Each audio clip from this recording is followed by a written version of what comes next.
اعوذ باللہ من الشیطان الرجیم بسم اللہ الرحمن الرحیم۔ آج ہم ماہ سیام کا آخری عشرہ ہے برکت والا۔ اس برکت والے عشرے میں اللہ رمضان کے آخر میں اللہ برکتیں دیتا، رزق میں، زندگی میں، تمام معاملات میں۔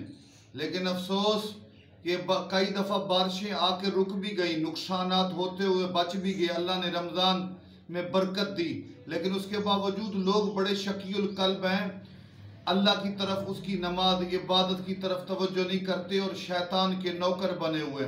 اور یہ لوگ انبیاء کی اس تاریخ میں دیکھے جب نبیوں کی امتوں پہ عذاب آتا تھا، اس کے بعد وہ سمجھ جاتی تھی۔ لیکن آج پتہ نہیں فارمی مرغی کا دور ہے، کیا ہے، غذا غلط ہے، آج لوگ نہیں سنبھل رہے، عذاب آتے ہیں پھر بھی شیطان کے نوکر بن کے اس کی بات مانتے اور رحمان کی طرف نہیں جاتے۔ تو برکتیں اسی لیے مہنگائی اور برکتوں کا فقدان ہے۔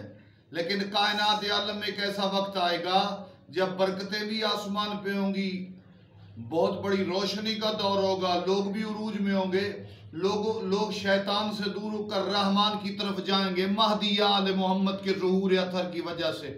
جیسا کہ کہا جاتا ہے نا، دیبل خدائی نے امام رضا کے سامنے جملہ پڑھا، یقوم علی اسم اللہ والبرکات، جو اللہ کے نام کو بھی قائم کرے گا، لوگ لا الہ الا اللہ اور عملاً توحید سے دور ہو جائیں گے۔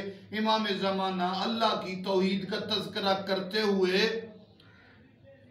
برکات کو، یقوم علی اسم اللہ والبرکات، اللہ کے نام کو قائم کرے گا اور پوری کائنات میں نعمتوں کی، برکات کی بلندی اس وقت ہوگی یا بسکری کلال، آفتاب جہان مہتاب زمان اپنے قدموں سے عالم کو زینت بخشیں گے۔ والسلام علیکم ورحمۃ اللہ۔